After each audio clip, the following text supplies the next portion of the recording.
Everett Harmon woke to his sons shivering beside him in the back seat of the Honda Civic. The November dawn crept through frost-covered windows, turning the world outside into a blur of gray and white. His boy, 7-year-old Todd, pressed closer for warmth, his small body trembling despite the 2 jackets and sleeping bag wrapped around him. "Dad," Todd's voice was barely a whisper. "Is it morning?" "Yeah, buddy." Everett pulled him closer, sharing what little body heat he had left. "5 more minutes, then we'll head to the community center. Hot shower today, remember?" Todd nodded against his chest. For months of sleeping in parking lots, using gym memberships for showers, and pretending everything was fine when they weren't. For months since Brooke had thrown him out with nothing but a duffel bag and his son, claiming he was a failure who couldn't provide for his family. The irony burned like acid in his throat. He'd given her everything, every penny from his construction work, every hour of overtime, every dream he'd ever had. And she called him worthless. Everett had met Brooke Hopper 6 years ago at a community barbecue. She'd been stunning, with honey blonde hair and a smile that made him forget his own name. He'd been a simple construction foreman then, honest work with honest pay. Her father, Herman Hopper, owned half the commercial real estate on Main Street, and Brooke had grown up in a world Everett had only seen from scaffolding. "You're different from the country club boys," she told him on their 3rd date. "You're real. Real." The word haunted him now. He'd been real enough to marry, real enough to give her a son, but apparently not real enough to keep when things got tough. The construction industry had taken a hit 18 months ago. Projects dried up, and Everett had been laid off along with half his crew. He'd scrambled for work, taking whatever odd jobs he could find, but Brooke's patience had evaporated faster than morning dew. "You're embarrassing me," she'd hissed at him during a family dinner at the Hopper estate. "My father built an empire, and you can't even hold down a job." Her brother, Don Hopper, had smirked from across the table. "Maybe construction just isn't your calling, Everett. Some men are builders. Others are just workers." The divorce papers had arrived 3 weeks later. Brooke got the house, the savings, everything. Everett got Todd every other weekend and a court order for child support he couldn't afford to pay. Then Brooke had pulled her final move, using her father's lawyers to push for full custody, claiming Everett was unstable and couldn't provide a safe environment. "Over my dead body," Everett had told his lawyer, an overworked public defender named Willie Moss. "She's not taking my son." Willie had looked at him with tired eyes. "Then you need to show the court you can provide stability. A job, a home, something." So Everett had fought. He'd taken a job at a warehouse loading trucks for minimum wage, working night shifts so he could be with Todd during the day. He'd moved them into a cheap motel, but 2 weeks later, the owners had kicked them out for being 1 day late on rent. The car had become their home, and Everett had become an expert at finding safe parking lots, free Wi-Fi at libraries, and churches with community dinners. "Come on, champ." Everett gently shook Todd awake. "Let's get you ready for school." They had a routine now. Morning wash-up at the community center, Todd to school on the bus, Everett to work until 3, pick up Todd, homework at the library, dinner from wherever they could afford it, and then finding a safe place to sleep. Rinse and repeat. The court hearing for custody was in 2 weeks, and Everett knew he was running out of time. At the warehouse, Everett's supervisor, a gruff man named Jerry Underwood, had been surprisingly kind. "You're a good worker, Harmon," Jerry had said last week. "Don't know what brought you here, but you're overqualified for loading boxes. Just need steady work," Everett had replied, hefting another pallet onto the truck. "Well, you got it. And if you ever need anything, let me know." That afternoon, after picking up Todd from school, Everett parked outside the public library. Todd had a book report due, and the library had become their second home. The librarian, an elderly woman named Leona Strickland, had taken a shine to Todd, often slipping him extra snacks and letting them stay past closing time to finish homework. "Mr. Harmon," Leona called as they entered. "There was a man here earlier looking for you." Everett's stomach dropped. Had Brooke's lawyers found them? "What kind of man?" "Professional type. Suit and briefcase. Said he was an accountant. Left his card." She handed him a business card that read, "Patrick Bowers, CPA, Forensic Accounting and Asset Recovery." Did he say what he wanted? Just that it was urgent and related to your finances. Said he'd try to find you again. That night, Everett couldn't sleep. An accountant looking for him could only mean one thing. More debt collection, maybe something from the divorce he'd missed. He'd been so careful, but with Herman Hopper's resources, they could dig up anything. The next evening, as Everett parked the Civic behind a closed gas station for the night, a sharp tap on the window made him jump. A man in a gray suit stood outside, briefcase in hand, his breath fogging in the cold November air. Patrick Bowers looked nothing like a debt collector. He was younger than Everett expected, maybe early 30s, with sharp eyes and an expression that spoke of someone who'd seen too many balance sheets and not enough sunsets. Mr. Harmon? Patrick's voice was muffled through the glass. I need to speak with you. It's about the property on Main Street. Everett rolled down the window an inch, Todd stirring in the back seat. I don't own any property. You got the wrong guy. Are you Everett James Harmon, married to Brooke and Hopper on June 15th, 6 years ago? Was married. We're divorced. Then I have the right person. Patrick glanced at Todd, sleeping in the back. This conversation requires privacy. There's a diner across the street. My treat. You need to hear this. 20 minutes later, Everett sat across from Patrick in a worn booth at the Riverside Diner, having left Todd sleeping safely in the car where he could watch from the window. Patrick had ordered coffee and spread documents across the table like a detective laying out evidence. Mr. Harmon, do you remember signing incorporation papers for a business approximately 4 years ago? I signed a lot of papers when I was married. Brooke's father always had something for me to sign. He said it was tax stuff or family trust documents. I trusted him. Patrick's expression hardened. One of those documents was a deed of incorporation for a restaurant called the Heritage Grill on Main Street. According to these records, you are the sole proprietor and owner. Everett stared at him. That's impossible. I've never owned a restaurant. I don't even know how to run one. Legally, you do. The business was established in your name, with your signature, witnessed, and notarized. Patrick pulled out another document. The restaurant has been operating for 3.5 years. Current monthly revenue averages $47,000. The words hit Everett like a physical blow. What? $47,000 a month, Mr. Harmon. Gross revenue, of course. After operating costs, the net profit is roughly $22,000 monthly. Patrick leaned forward. Every single deposit has been going to an account registered to Herman Hopper. The diner seemed to tilt. Everett gripped the edge of the table, his mind racing. How is that possible? How did I not know? That's what I'm trying to determine. I was hired by the IRS to investigate discrepancies in the Hopper family's tax returns. What I found was a sophisticated shell game. Your restaurant shows minimal profit on paper due to inflated operating costs, but the actual revenue stream has been diverted to Herman Hopper's personal accounts. He's been laundering the money through various business expenses, avoiding millions in taxes. Why me? Why put it in my name? Patrick's smile was grim. Liability. If the IRS ever came knocking, you'd be the one holding the bag. A desperate, unemployed construction worker with a failing business. Meanwhile, Herman Hopper remains clean, just a father-in-law who tried to help out. Everett felt rage building in his chest, hot and fierce. They set me up. They used me, and then discarded you when they were done. The divorce timing is interesting. Filed right after the restaurant became profitable. My guess? They wanted you out of the picture before you stumbled onto the truth. Can you prove all this? I have 3 years of bank records, forged expense reports, and testimony from employees who were paid under the table. Herman Hopper is looking at serious federal charges. But here's the thing, Mr. Harmon. Patrick slid the incorporation deed across the table. This restaurant is legally yours. Every penny of that revenue belongs to you. Everett picked up the document, his hands shaking. His name, his signature, dated 4 years ago. He remembered that day vaguely. Herman had called it an investment opportunity, a way to diversify the family portfolio.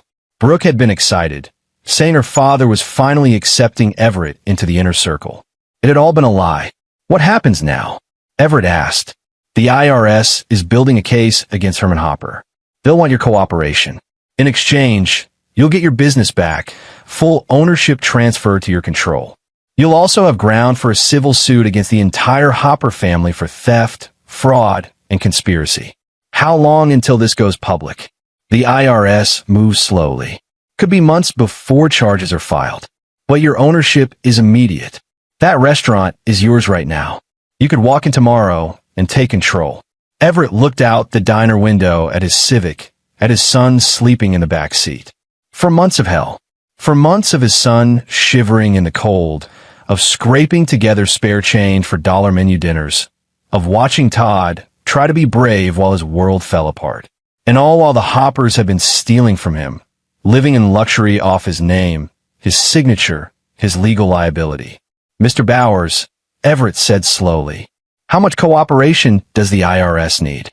Patrick raised an eyebrow. What are you thinking? I'm thinking that if this restaurant is legally mine, then I have certain rights. Management decisions, operational control, and I'm thinking that the Hopper family doesn't know you've found me yet. A smile crossed Patrick's face. No, they don't. Herman thinks you're just another deadbeat living in a car. He has no idea I've been tracking his accounts. Then let's keep it that way. Everett's mind was already working, pieces falling into place. How long can you give me before the IRS moves in?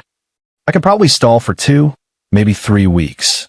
But Mr. Harmon, you need to understand. I understand perfectly.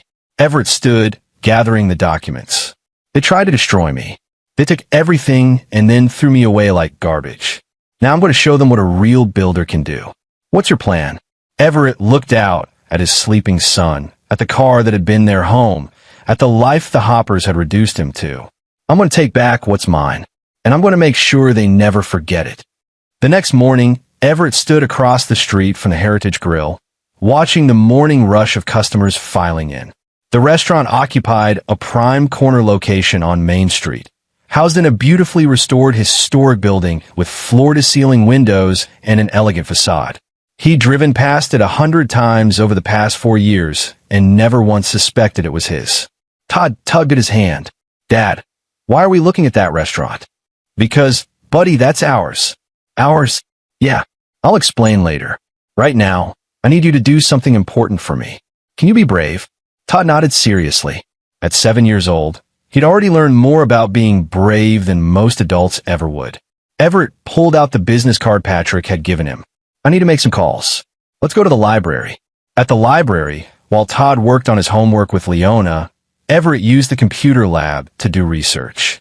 The Heritage Grill had a website, professionally designed with photos of elegant dishes and a warm, upscale atmosphere. The menu featured farm-to-table cuisine with prices that made Everett wince. No wonder it was pulling in $47,000 a month. The staff page showed a general manager named Julia Marshall, a chef named Ricardo Jenkins, and a dozen other employees. But what caught Everett's attention was the About page. It told a heartwarming story about how the restaurant was founded by a local family dedicated to preserving culinary traditions and was managed by the Hopper family's commitment to community excellence. Not one mention of Everett. They'd erased him completely. He pulled out his phone and called Patrick. I need information on the restaurant's staff. Who knows what? Julia Marshall, the general manager, has been there since day one. She reports directly to Herman Hopper and handles all the accounting. She knows everything. What about the other staff? Most are legitimate employees who think they're working for a Hopper family business. They're paid properly, taxes withheld, everything above board on their end. The scheme only works if the rank and file are clean. So Julia Marshall is the key. She's the gatekeeper, and she's loyal to Herman. Getting her to cooperate won't be easy. Everett thought for a moment. What if I don't need her to cooperate? What if I just need her out of the way? What are you planning? I'm a legal owner, right? That means I can make management decisions. Technically, yes. But Herman has been operating as the de facto owner. If you start making changes, he'll know something's up. Let him know. I want him worried. I want him wondering what's happening. Everett's voice hardened. He spent 4 years stealing from me while I slept in my car. Now it's his turn to lose sleep.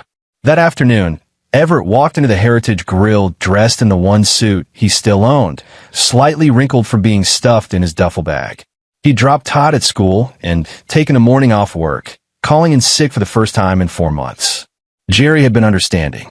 The lunch rush was winding down, and the restaurant hummed with quiet efficiency. Everett approached the hostess stand where a young woman named Kelsey French smiled professionally. "Welcome to the Heritage Grill. Do you have a reservation? I need to speak with Julia Marshall."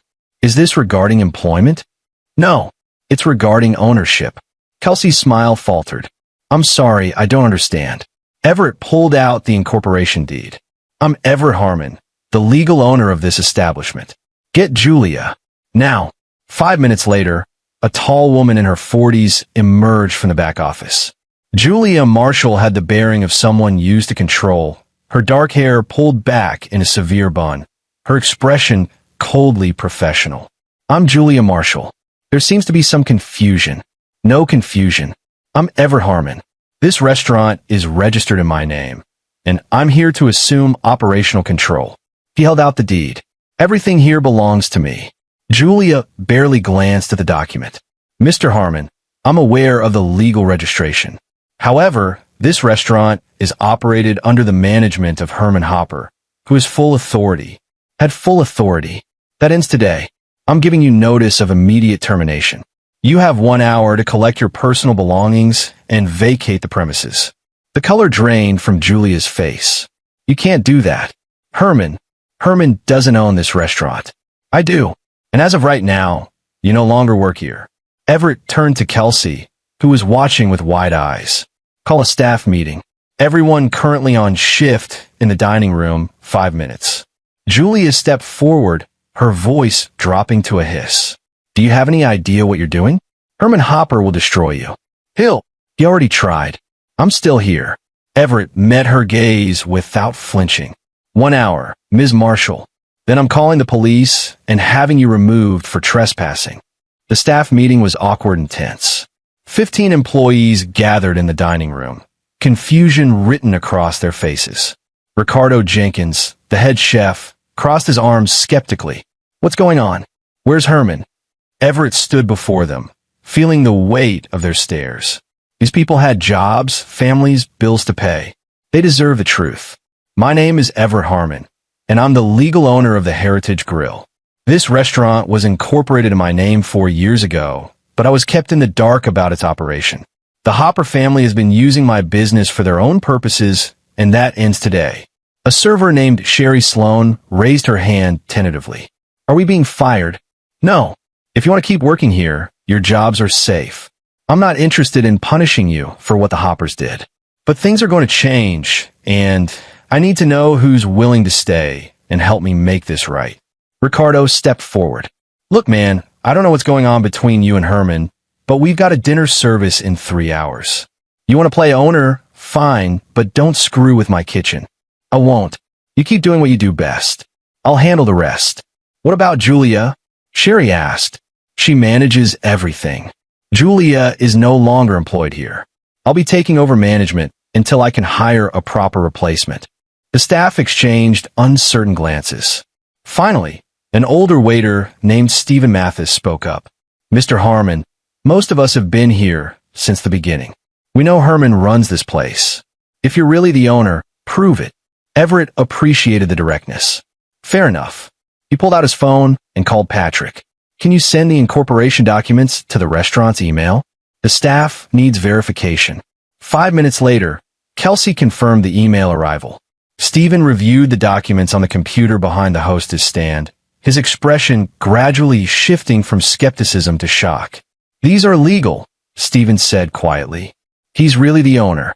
The atmosphere in the room changed. Ricardo uncrossed his arms. Sherry looked at Everett with new curiosity. Even Julia, who'd been watching from the office doorway, seemed to deflate. "So what now?" Ricardo asked. "Now we run this restaurant properly. I'll need to learn the operations, understand the finances, and figure out exactly what the Hoppers have been doing. In the meantime, business continues as usual. Can you all handle that?" Heads nodded around the room. These were good people, hardworking people. They just wanted stability. "One more thing," Everett added. "Everything we discuss stays in this room.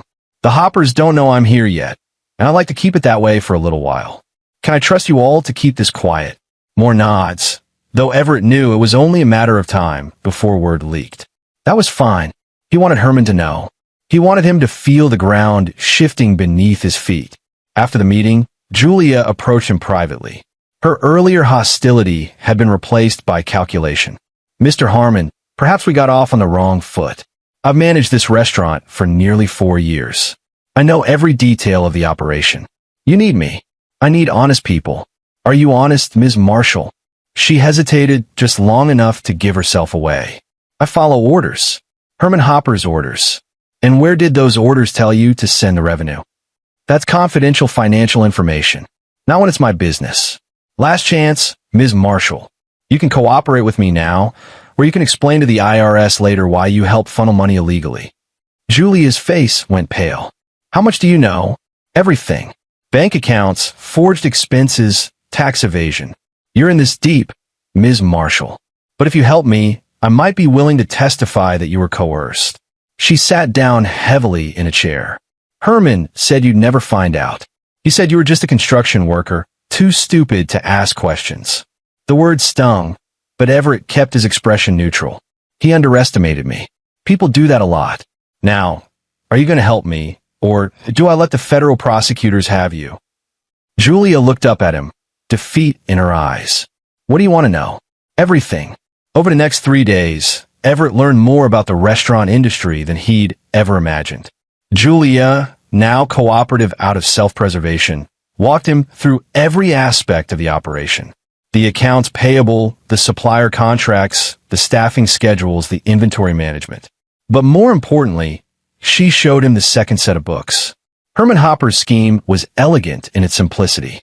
The restaurant generated legitimate revenue, but the expenses were inflated through fake supplier invoices. Organic produce from a non-existent farm. Premium ingredients from shell company. Consulting fees to businesses that didn't exist. All of it funneled money back to Herman's accounts while making the restaurant appear barely profitable on paper. How much total? Everett asked, sitting in the restaurant's office after closing time.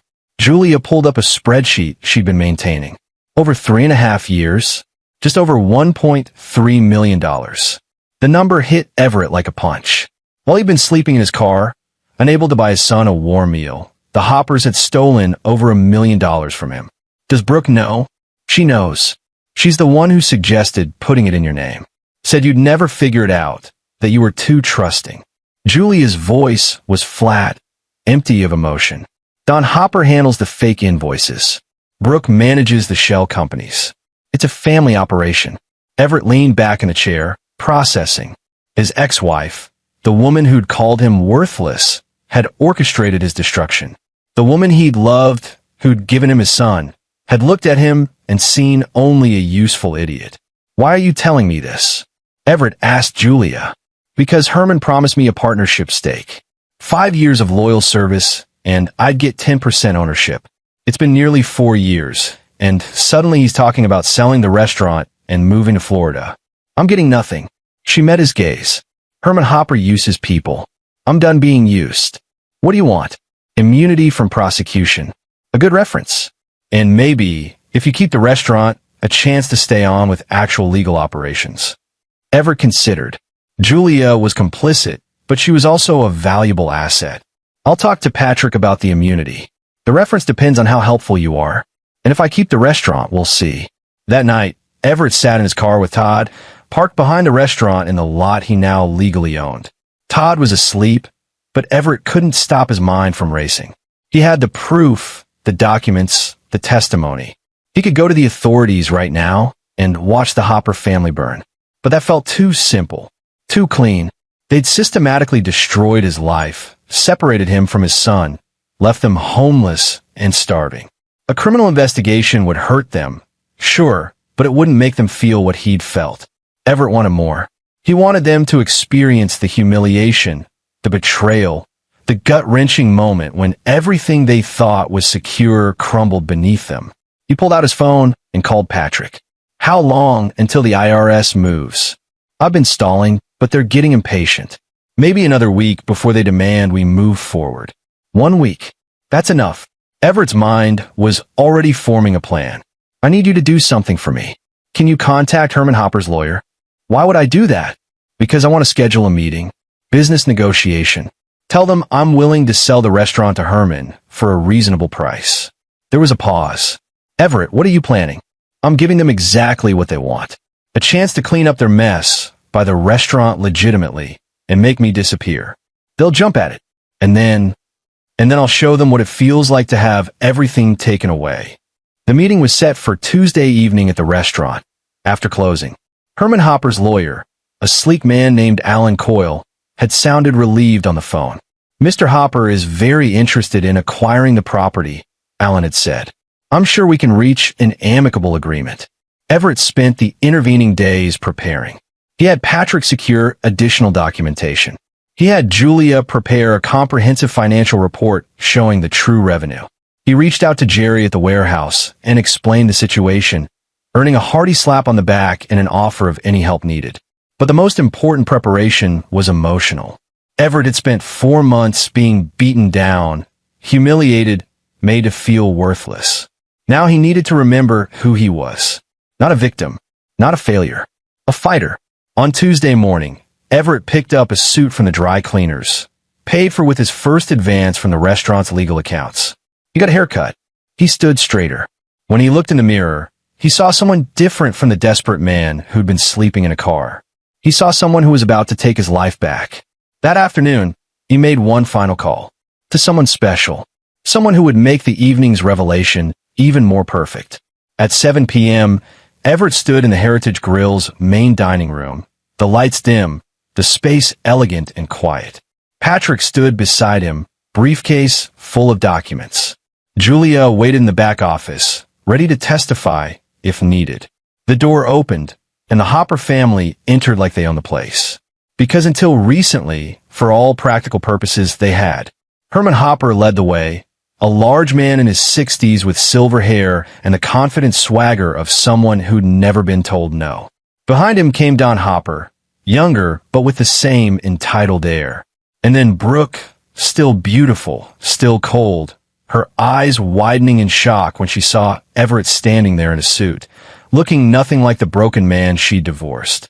What the hell is this? Herman's voice boomed across the restaurant. Where's Julia? Julia works for me now, Everett said calmly. This is my restaurant, after all. Don laughed, a harsh, ugly sound. Your restaurant? You're living in a car, Everett. You don't own anything. Actually, I do. Have a seat. Let's discuss the terms of your surrender. Brooke stepped forward, her face twisted with contempt. Surrender? You delusional loser. My father is offering to buy this property out of pity. You should be grateful we're even giving you a chance to walk away with something. Everett felt the old anger rising, but kept it controlled. Walk away with something? Like you walked away with our house? Our savings? My son's security? I walked away from a man who couldn't provide for his family. Brooke shot back. A man who was so pathetic he didn't even notice his own business existed. That's enough. Alan Coyle, the lawyer, stepped between them.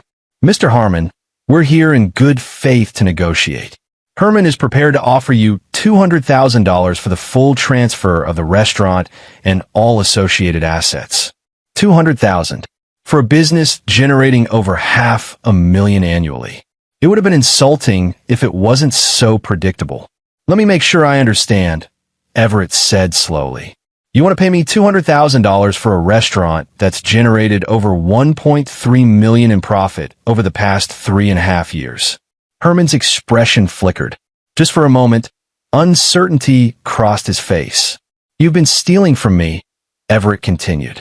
Forging invoices, creating shell companies, funneling my revenue into your personal accounts while I slept in my car with my son. And now you want to buy your way out of criminal prosecution. The room went silent. Don's smirk faded. Brooke went pale. Herman's face reddened with anger. You can't prove any of that, Herman said, but his voice lacked conviction. Patrick stepped forward, opening his briefcase. Actually, we can. Bank records, forged invoices, testimony from your own general manager, and a very interested IRS investigation. The federal government is very interested in the Hopper family's creative accounting. This is extortion, Alan said quickly. We'll fight this in court. Please do. Everett pulled out his phone. Because I've already contacted the IRS, the state attorney general, and the local press. By tomorrow morning, everyone will know what the Hopper family really is. Not pillars of the community. Thieves. You son of a... Don lunged forward, but Herman grabbed his arm. How much do you want? Herman asked, his composure cracking. Name your price. We can make this go away. I don't want your money, Everett said. I want my life back. My son's life back. And I want you to feel what I felt. What does that mean? Brooke's voice was shrill now, the confident mask slipping. The restaurant door opened again, and Everett smiled as a woman entered. She was in her 50s, elegantly dressed, with sharp eyes and an official bearing. Behind her were two younger people carrying cameras and equipment. Herman Hopper, the woman asked. I'm Marcia Travis from the State Tax Commission. These reporters are from Channel 7 News. We understand you've been operating a sophisticated tax evasion scheme. Herman's face went from red to white in an instant. I want my lawyer. He's right here, Marcia said, gesturing to Alan. And he's about to be very busy. The reporters started filming, their cameras capturing the moment the Hopper family realized their world was ending. Don tried to push past them toward the door, but Patrick blocked his way. I wouldn't run, Patrick said mildly. Makes you look guilty. Brooke turned on Everett, her face contorted with rage. You did this. You destroyed us. No, Everett said quietly. You destroyed yourselves. I'm just making sure everyone knows about it. We gave you everything. A home, a family, a chance to be part of something bigger than your pathetic little life. You gave me lies. You used me, stole from me, and threw me away. And when you did, you forgot something important. Everett stepped closer to her. You forgot that I'm a builder. And builders don't quit just because someone knocks them down. The next hour was chaos. More officials arrived. The reporters asked questions. Herman and Don were read their rights, while Alan frantically made phone calls. Through it all, Everett stood silent, watching the family that had destroyed him now tearing itself apart. Brooke tried to claim ignorance, throwing her father and brother under the bus. Don blamed Herman. Herman claimed it was all Julia's doing. The beautiful facade crumbled, revealing the rot underneath. Finally, Marcia approached Everett. Mr. Harmon, you'll need to give a formal statement. But I want you to know, your cooperation has been invaluable. The evidence you provided will ensure the Hoppers face serious consequences. What about my son? Everett asked. We have a custody hearing next week. Given Mrs. Harmon's involvement in criminal fraud, I suspect the family court will view your situation very differently now. You might want to contact your lawyer. After they'd all left, after the reporters packed up and the officials hauled the Hopper family away for questioning, Everett stood alone in his restaurant. Patrick had gone, promising to handle the legal details. Julia had disappeared, probably to find her own lawyer. The silence was profound. For months, Everett had dreamed of this moment. Justice, victory, revenge. But standing in the empty restaurant, he felt something unexpected, sadness. Not for the Hoppers, they deserved everything coming to them. But for the man he'd been, the one who trusted them, who believed in family and love and partnership. That man was gone. In his place was someone harder, wiser, and infinitely more careful. His phone rang. It was Leona from the library. Mr. Harmon, Todd is ready for pickup. Is everything all right? Yeah, Everett said, looking around at his restaurant. Everything's going to be fine now. The next morning, Everett woke in a hotel room. A real bed, clean sheets, heating that actually worked. Todd was sprawled beside him, sleeping peacefully for the first time in months. They'd checked in last night using money from the restaurant's legitimate operating account, and Everett had watched his son's face light up at the sight of a real bathroom. Dad, Todd's voice was sleepy. Is this real? Are we really okay now? Yeah, buddy, we're really okay. The news had broken overnight. Channel 7 had run the story. Local business family charged with tax fraud. The morning paper had it on the front page. Hopper real estate empire built on stolen profits. Everett's phone had been buzzing constantly with calls from reporters, lawyers, and people he hadn't spoken to in years. He ignored most of them. There was only one call he needed to make. Willie Moss answered on the second ring. Everett?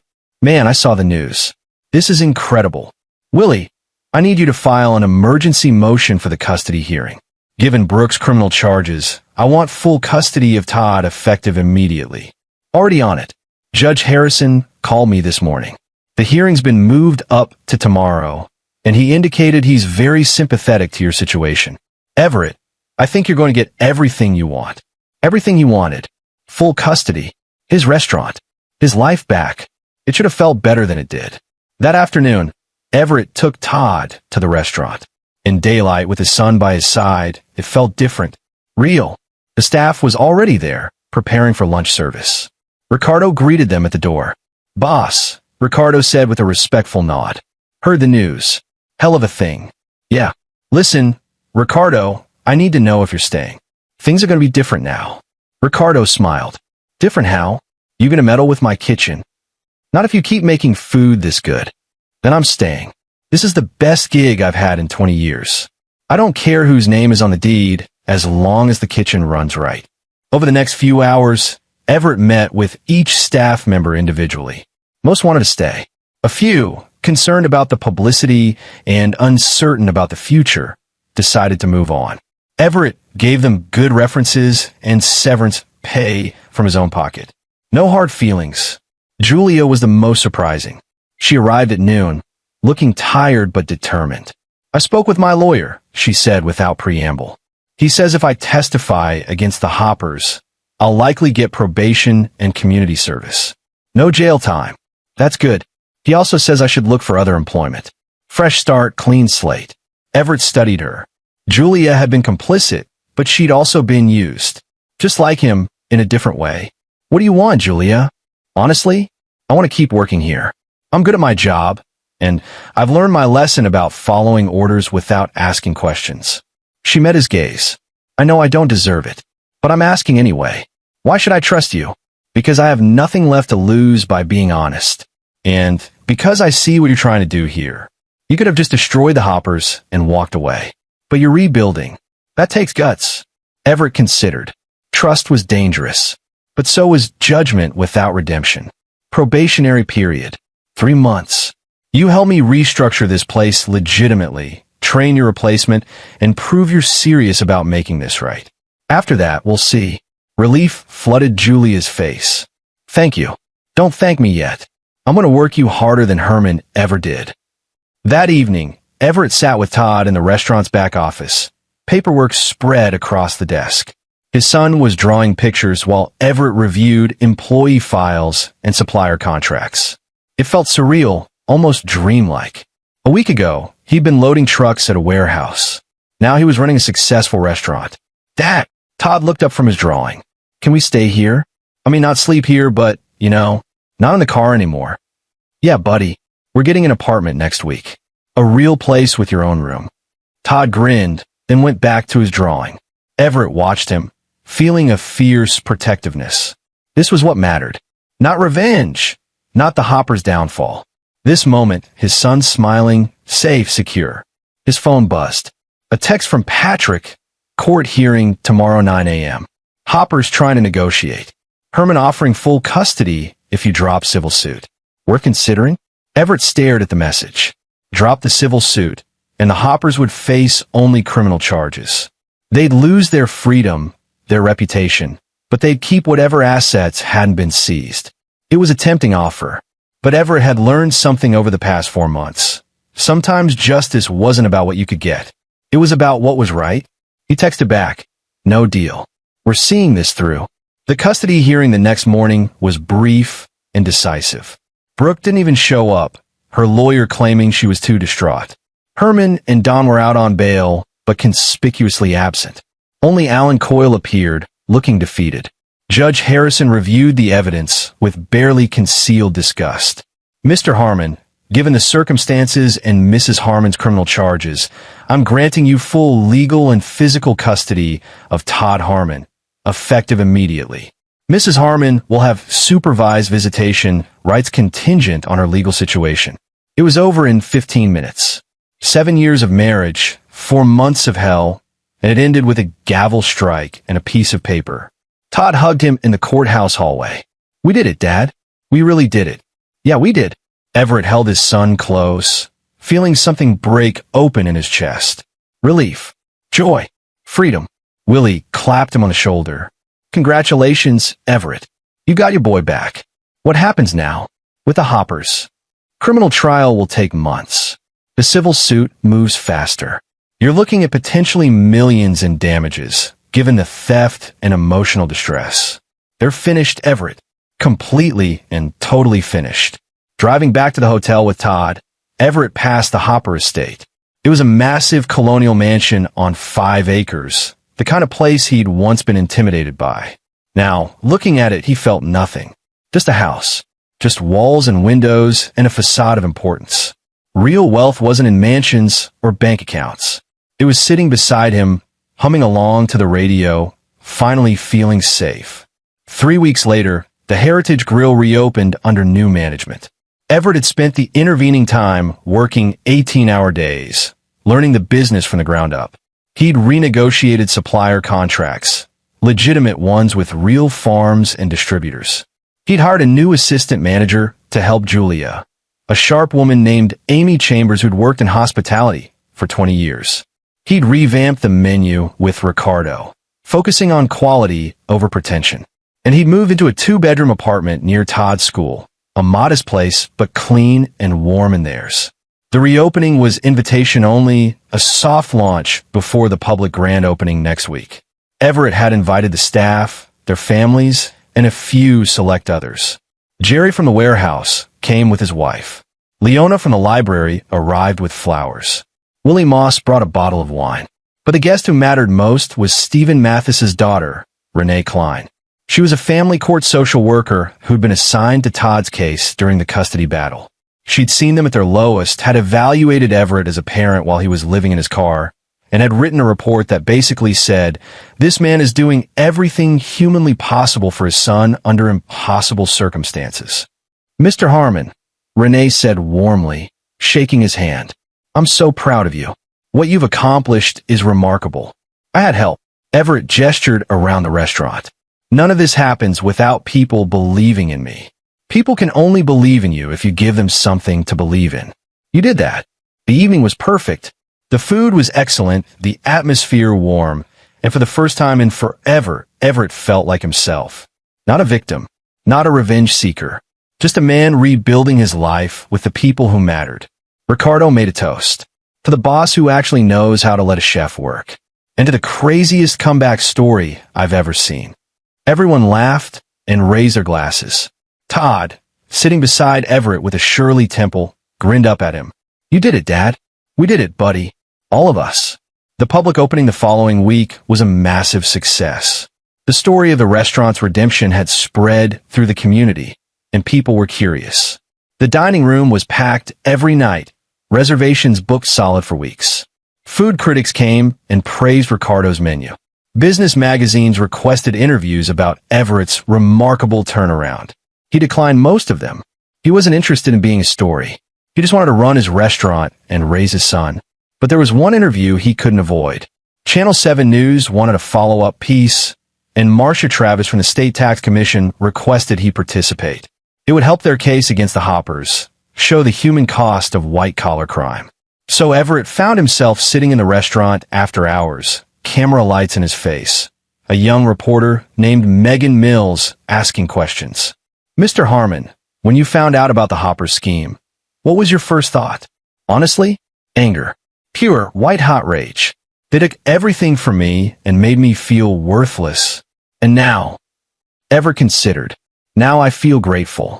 Because if they hadn't pushed me to the bottom, I wouldn't have discovered what I'm capable of. They tried to destroy me, but they just made me stronger." What do you want people to know about your story? That rock bottom isn't the end. It's just a place to build from. And that the people who try to keep you down are usually the ones most afraid of what you'll become if you stand up. The interview aired 2 days later. Everett watched it with Todd curled up beside him on the couch of their apartment.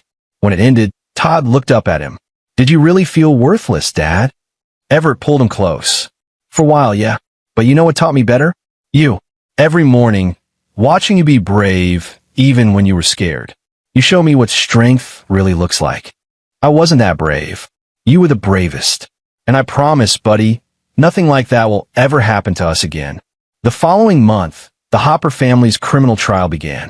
Herman, Don, and Brooke all faced multiple charges: tax evasion, fraud, money laundering, conspiracy. Alan Coyle had negotiated plea deals for Herman and Don, reduced sentences in exchange for cooperation and asset forfeiture. But Brooke refused to plead, insisting she'd been manipulated by her father. The trial was ugly. Evidence was presented: bank records, forged documents, testimony from Julia and other employees. But the moment that sealed Brooke's fate was when Patrick Bowers took the stand and calmly explained how Brooke had personally created the shell companies used to launder the money. She was the architect, Patrick testified. Herman provided the money, Don created the invoices, but Brooke designed the entire system. Everett attended every day of the trial, sitting in the back of the courtroom. He wanted Brooke to see him there, to know he wasn't hiding, wasn't running. She'd called him worthless, and he wanted her to see exactly how wrong she'd been. The verdict came after 3 days of deliberation: guilty on all counts. Herman got 8 years in federal prison. Don got 5. And Brooke, because of her refusal to cooperate, got 7 years plus restitution of $1.5 million. As they were led away, Brooke looked back at Everett one last time. Her face was gaunt, her eyes hollow. All the beauty and confidence had been stripped away, leaving only a broken woman facing the consequences of her choices. Everett felt no satisfaction, no joy, just a quiet sense of closure. Outside the courthouse, reporters swarmed. Everett gave a brief statement: "Justice has been served. Now I just want to focus on my son and my business. The Hoppers are the past. We're looking toward the future." The civil suit settled a week later. The Hopper family's assets were liquidated to pay restitution. Everett received back payments for 4 years of stolen revenue, plus damages. The total came to just over $2 million. It was more money than he'd ever imagined having. Enough to secure Todd's future, expand the restaurant, maybe even open his second location. But more than the money, it was validation. Proof that he hadn't been worthless. Proof that he'd been right all along. With the legal battles finally over, Everett threw himself into the restaurant business. He hired more staff, including a young chef named Angel House who specialized in desserts. He expanded the menu, adding a weekend brunch that quickly became the most popular meal of the week. He even started a scholarship program for culinary students, giving back to the community that had supported him. Todd thrived. With stability and security, he blossomed into a confident, happy kid. His grades improved. He made friends. And every afternoon after school, he'd come to the restaurant and do his homework in the back office while Everett worked. "Dad," Todd said one evening, looking up from his math problems, "my teacher asked me to write an essay about someone I admire. Can I write about you?" Everett felt his throat tighten. "You don't have to. I want to. You're the strongest person I know." "I'm not that strong, buddy. I just kept going because I had to. That's what strength is, though, right? Keeping going even when it's hard." Everett pulled Todd into a hug, overwhelmed by pride and love and gratitude. "Yeah, that's exactly what it is." 6 months after taking control of the Heritage Grill, Everett stood in the dining room on a quiet Monday evening, reviewing the week's reservations with Amy. The restaurant was thriving beyond his wildest expectations.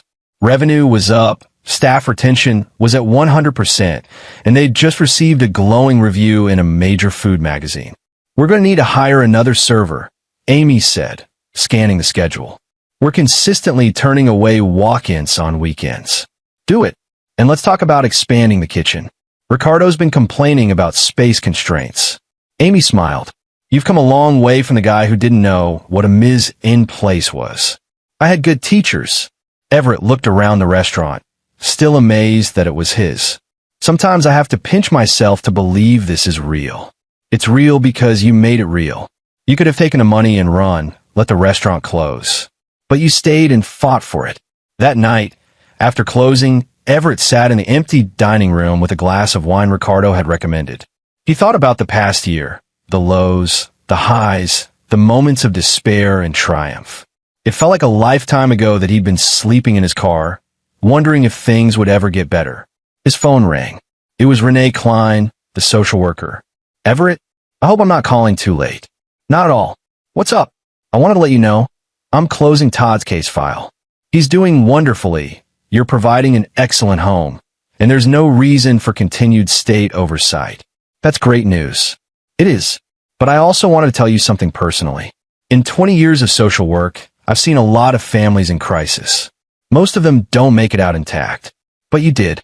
You and Todd not only survived, you thrived. That's rare, Everett. That's special. After they hung up, Everett sat in the silence, feeling the weight of everything he'd been through. The anger had faded. The need for revenge had been satisfied. What remained was something simpler and more profound: peace. He'd proven he wasn't worthless. He'd shown his son what real strength looked like. He'd built something meaningful from the ashes of his old life. And maybe, just maybe, that was enough. The next morning, Everett woke early and made breakfast for Todd. Actual breakfast in their actual kitchen with fresh ingredients from the restaurant suppliers. As they ate, Todd chatted about his upcoming school field trip, and Everett listened with the kind of present attention he'd never been able to give when he'd been working 3 jobs to survive. "Dad," Todd said between bites of eggs, "my friend Jake asked if I could sleep over this weekend. Can I?" "Sure, buddy. We'll talk to his parents and set it up." Todd grinned. "Cool. And Dad, thanks for everything. For fighting for me." Everett reached across the table and ruffled his son's hair. "Always, buddy. Always." Later that day, as Everett prepped for the lunch service with his staff, Ricardo pulled him aside. "Boss, I got offered a job in New York. Big-name restaurant, executive chef position, serious money." Everett's heart sank. Losing Ricardo would be devastating. "That's amazing, Ricardo. When do you leave?" Ricardo laughed. "I'm not leaving. I just wanted you to know I turned it down. This place, what we're building here, it matters more than money. You gave me a chance to be part of something real. I'm staying." "You're sure?" "Completely. Besides, I want to see how far we can take this. We got something special, Everett. Let's not waste it." That sentiment seemed to echo through everyone connected to the Heritage Grill. The staff wasn't just working for a paycheck. They were invested in the restaurant's success because they felt valued, respected, and part of something meaningful. It was the kind of workplace culture Everett had dreamed of but never experienced. By the restaurant's 1-year anniversary under Everett's ownership, the Heritage Grill had become one of the most successful restaurants in the city. They'd won awards, earned consistently positive reviews, and built a loyal customer base that returned week after week. Everett organized a staff party to celebrate, renting out a private room in a nearby venue. All the employees came with their families, and the atmosphere was joyful and relaxed. Everett stood to make a toast. "When I took over this restaurant, I didn't know anything about the industry. I was a construction guy who'd hit rock bottom. But you all took a chance on me. You taught me, supported me, and helped build something incredible. This success isn't mine, it's ours. Thank you for believing in me when I barely believed in myself." The room erupted in applause. Julia, now the assistant manager who'd proven herself trustworthy over the past year, wiped tears from her eyes. Ricardo raised his glass with a broad smile. Even Amy, usually reserved, was beaming. After the party, as Everett drove home with Todd, his son said, "You know what I think, Dad?" "What's that?" "I think the bad stuff that happened was worth it. Because now we're here, and everything's good." Everett considered this. Was it worth it? The pain, the struggle, the months of uncertainty? I wouldn't say it was worth it, buddy. But I'd say we made something good come from something bad. That's different. Ow! Well, I never choose to go through that again. But since we did go through it, I'm glad we came out stronger on the other side. Todd thought about this, then nodded. I get it. Like how that scar on my knee hurt when I fell, but now it reminds me I can heal. Exactly like that. The following week, Everett received an unexpected visitor at the restaurant. A woman in her 30s, professionally dressed, introduced herself as Monique Blackburn, a features writer for a national business magazine. "Mr. Harmon, I'd like to do a profile on you for our Entrepreneurs Who Overcame series. Your story is inspiring, the kind that gives people hope." Everett hesitated. He'd avoided most media attention, preferring to focus on the work rather than the publicity. But Monique was persuasive. Think about the single parents out there, the people facing betrayal or hardship, the ones who think they'll never recover. Your story shows them it's possible. Isn't that worth sharing? She had a point. If his experience could help even one person keep fighting, it would be worth the uncomfortable spotlight. The interview took place over several days, with Monique observing the restaurant's operations, talking to staff, and conducting in-depth conversations with Everett about his journey. She was thorough, asking difficult questions about the darkest moments. What kept you going? Monique asked. When you were at your lowest, what stopped you from giving up? Everett looked across the restaurant at Todd, who was doing homework at a corner table. I couldn't let my son grow up thinking you quit when things get hard. I had to show him that even when the world knocks you down, you get back up. Not because it's easy, but because it's necessary. And the anger? How did you channel that productively instead of letting it consume you? I focused it, used it as fuel, but I also recognized that holding on to it would only poison me. The Hoppers took enough from me. I wasn't going to let them take my peace too. The article came out 3 months later. It was a powerful, nuanced piece that captured both the struggle and the triumph without sensationalizing either. The response was overwhelming. Everett received hundreds of emails from readers sharing their own stories of overcoming adversity, thanking him for his honesty. One email particularly stood out. It was from a man named Tim Swanson, who wrote, "I was living in my car with my 2 daughters when I read your article. Today, I got a job and secured an apartment. Your story gave me hope when I had none left. Thank you." Everett read that email 3 times, feeling the impact of his choice to share his story. This was legacy, not the restaurant, not the money, but the ripple effect of resilience inspiring others. As the second year of operating the Heritage Grill began, Everett found himself thinking less about the past and more about the future. He'd proven he could survive. He'd proven he could build. Now he wanted to see how far he could grow. He met with Ricardo and Amy to discuss expansion. What if we opened a second location? Maybe something different, a more casual concept, accessible to working families? Ricardo's eyes lit up. I've been thinking about this. What if we did a farm-to-table bistro? Fresh, simple food, moderate prices, community focus. And we could use it as a training ground, Amy added. Hire people who need second chances, teach them the industry, give them skills. It was perfect. They spent months planning, securing a location in a revitalizing neighborhood, designing a menu, and hiring staff. The new restaurant, which they named Second Chances Bistro, opened to immediate success. The concept resonated with the community, and the mission of providing opportunities for people rebuilding their lives attracted both customers and media attention. Everett hired a formerly incarcerated chef named Sergio Schmidt, who'd learned to cook in a prison culinary program. He hired a single mother named Marcia Travis who'd been unemployed for 2 years. He hired a recovering addict named Herbert Bates who just needed someone to believe in him. And he watched them all flourish. "You're doing more than running restaurants," Julia told him one evening as they reviewed the finances for both locations. "You're changing lives. I'm just paying it forward. People gave me chances when I needed them most." That's leadership, Everett. Real leadership isn't about power. It's about lifting others up. One night, about 2 years after taking control of the Heritage Grill, Everett received a letter. It was from Brooke, forwarded through her lawyer from the federal prison where she was serving her sentence. He almost didn't open it. What could she possibly say that would matter now? But curiosity won out. "Everett, I don't expect forgiveness. I don't deserve it. But I wanted you to know that I understand now what I did to you, to Todd, to our family. Prison gives you a lot of time to think, and I've thought about nothing else. You were a good man who loved me, and I repaid that love with betrayal. I convinced myself you were the problem, that your struggles were weaknesses, that I deserved better. The truth is, I was the weak one. I let my father manipulate me, let greed corrupt me, let pride blind me. Todd is lucky to have you. He always was, but I was too stupid to see it. I hope someday he can forgive me. I hope someday you can too, not for my sake, but for yours. Holding on to anger only hurts the person carrying it. Take care of our son, and take care of yourself. Brooke." Everett read the letter twice, feeling a complex mix of emotions. Part of him wanted to crumple it up, to dismiss it as too little, too late. But another part recognized the courage it took to write it, the humility in admitting fault without making excuses.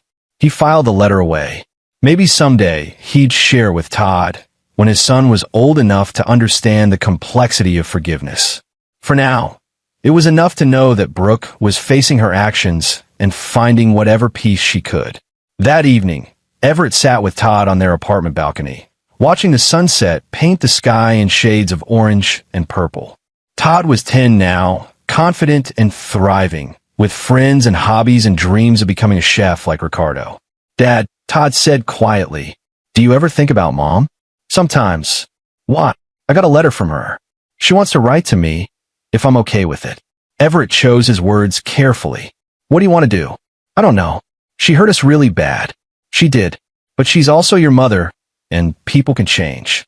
If you want to write back, that's okay. If you don't want to, that's okay too. This is your choice, buddy." Todd nodded slowly. "Can I think about it?" "Take all the time you need." They sat in comfortable silence, father and son, watching the day end and thinking about second chances, forgiveness, and the complicated nature of family. 3 months later, Todd decided to write back to Brooke. The letters were infrequent and supervised, but they represented a small step toward healing. Everett supported his son's choice while maintaining boundaries. Brooke would serve her time, and maybe someday she'd rebuild a relationship with Todd. But that was years away, and it would depend entirely on her proving she'd changed. For now, Everett focused on what he could control: his businesses, his son, and his community. The Heritage Grill and Second Chances Bistro continued to thrive. He hired more people who needed opportunities. He mentored young entrepreneurs who were starting their own businesses. He gave back to the community that had supported him during his darkest hours. And slowly, quietly, Everett Harmon became known not as the man who'd been betrayed, but as the man who'd built something meaningful from the ruins of that betrayal. On the 3rd anniversary of taking control of the Heritage Grill, Everett hosted a celebration. The restaurant was packed with staff, friends, community members, and people whose lives had been touched by his work. Jerry was there with his family, Leona from the library, Willie Moss, Renee Klein, Patrick Bowers, even some of the customers who'd become regulars. Ricardo made a toast. 3 years ago, a desperate man walked into this restaurant and claimed ownership. We didn't know if he could do it.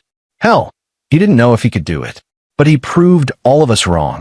He didn't just save this business. He transformed it into something that matters. To Everett, the best boss, the best friend, and living proof that your past doesn't define your future. The room erupted in applause.